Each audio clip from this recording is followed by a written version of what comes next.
Jupiter एक ऐसा planet है जिसके 79 मून्स हैं। उसमें से एक मून गैनीमेड नाम का है जो हमारे सोलर सिस्टम का 9th लार्जेस्ट ऑब्जेक्ट भी है। अब सीधे बात में आती है कि गैनीमेड में पानी है कि नहीं। अगर है तो हमने इसे कैसे डिस्कवर किया।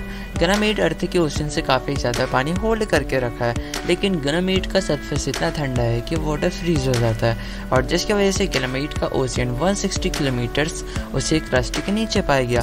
फिर क्या, इंसान ने तो हमने मान कि जहाँ पानी है वहाँ लाइफ भी पॉसिबल हो सकती है और ऐसा हम जानते भी हैं। वाटर को ढूंढना दूसरे प्लैनेट्स में रहने के लिए और वो भी अर्थ से दूर, ये थोड़ा मुश्किल है और पहली बार एविडेंस मिला है कि कोई वाटर एटमॉस्फेयर ऐसी गैनीमेड मून पे पॉसिबल है। ये बात पॉसिबल हुई कैसे, ये समझते हैं। 1998 में Hubble space telescope imaging spectrograph या स्टिस ने पहली बार गैनीमेड की अल्ट्रावायलेट पिक्चर्स लिया था और वो पिक्चर्स ऑब्जर्व करने पर पर्टिकुलर पैटर्न्स बता रही थी मून के एटमॉस्फेयर के रिगार्डिंग, जिससे रिजल्ट मिला कि गैनीमेड की ऑरल बैंड से थोड़ी बहुत सिमिलर है अर्थ के और बाकी प्लैनेट्स के ऑरल बैंड से, और कंपेयर करने पर उनके मैग्नेटिक फील्ड्स के साथ भी। ये पिक्चर इलस्ट्रेटिव एविडेंस है कि गैनीमेड पे परमानेंट से मैग्नेटिक फील्ड्स हैं।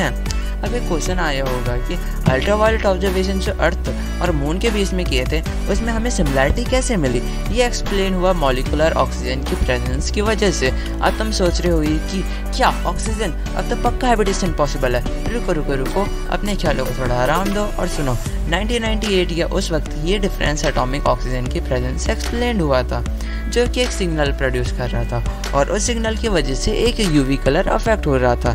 दूसरी तरफ 2018 में नासा के जूनो मिशन या एक लार्ज ऑब्जर्विंग प्रोग्राम को सपोर्ट करने के लिए Lawrence Roth of KTH royal institute of technology के स्टॉकहोल्म स्वीडन में एक टीम को लीड किया, जिसमें उन्होंने और उनकी टीम ने गैनीमेड के यूवी स्पेक्ट्रा को कैप्चर करा था और हबल्स कॉस्मिक ओरिजिन स्पेक्ट्रोग्राफ या COS इंस्ट्रूमेंट की मदद से।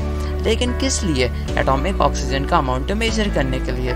जब यह मिशन कंप्लीट हुआ उन्होंने 2018 और 1998 वाले मिशन को एक साथ कंपेयर किया। फिर पता चला कि गैनीमेड पे तो हार्डली कोई एटॉमिक ऑक्सीजन प्रेजेंट है। अब दो क्वेश्चन आए होंगे कि अगर गैनीमेड पे ऑक्सीजन नहीं है तो हैबिटेशन कैसे पॉसिबल होगा। दूसरा, अगर 1998 वाला मिशन ऑक्सीजन की प्रेजेंस से एक्सप्लेन हुआ था तो अब ऑक्सीजन कहाँ है, या उस मिशन का एक्सप्लेनेशन गलत था।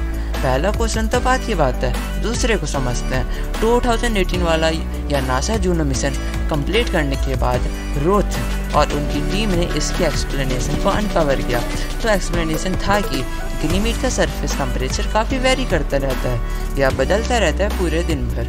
गैनीमेड में दोपहर को उसका इक्वेटर थोड़ा बहुत गर्म हो जाता है और जिसकी वजह से गैनीमेड की सरफेस से स्मॉल अमाउंट्स के वाटर मॉलिक्यूल्स रिलीज होते हैं। एक और बात, जो यूवी इमेज में जो डिफरेंस मिले थे वो डायरेक्टली कोरिलेटेड थे कि कहाँ पे वाटर मिल सकता है। शुरुआत में बस O2 ही ऑब्जर्व हो पाया था। ये हम ऑब्जर्व तब कर पाए थे जब O2 प्रोड्यूस्ड हुआ था और जब चार्ज्ड पार्टिकल अपने आईसी सरफेस से डिस्चार्ज हो गए थे। साथ ही में वाटर वेपर जो हम मेजर कर पाए थे वो ओरिजिनेट हुआ था आइस सब्लिमेशन से। इसके पीछे का रीज़न है thermal escape of warmer water vapour from icy region. ये बात रोथ ने एक्सप्लेन की। साथ ही में ये डिस्कवरी ESA यानी यूरोपियन स्पेस एजेंसी के upcoming Jupiter IC moons explorer या जूस मिशन में एंटीसिपेशन की तरह जुड़ेगा, जो कि पहला लार्ज क्लास मिशन होगा। प्लान है कि लॉन्च 4 महीने बाद यानी 2022 में करेंगे और अराइवल 2029 में करेंगे। ये कम से कम 3 साल जुपिटर के ऊपर डिटेल्ड ऑब्जर्व करेगा और बाकी 3 साल ये जुपिटर के मून गैनीमेड के ऊपर ऑब्जर्व करेगा, और वो भी एक पर्टिकुलर एम्फेसिस के साथ कि गैनीमेड एक पोटेंशियल हैबिटेबल वर्ल्ड बन पाए। लेकिन लास्ट में हमें इससे कंक्लूजन या वैल्यू क्या मिली? ह्यूमन्स एक ऐसा क्रिएचर है जिसने अपनी लिमिटेशंस डिकेड्स टू डिकेड्स और सेंचुरी टू सेंचुरी डिक्रीज करते आ रहा है, और वो भी अपनी इमेजिनेशंस और नॉलेज को यूज़ करते हुए। भले ही हम इस डिस्कवरी से गैनीमेड पे एक स्पेस सिटी फ्यूचर में क्रिएट कर पाए, लेकिन हमें ये नहीं भूलना चाहिए कि इस चीज़ को भी किसी ने ह्यूमन्स की लिमिटेशंस को ब्रेक करते हुए पॉसिबल किया है, और वो भी एक नई इमेजिनेशन के साथ। So that's all for now, and I will see you on a great day.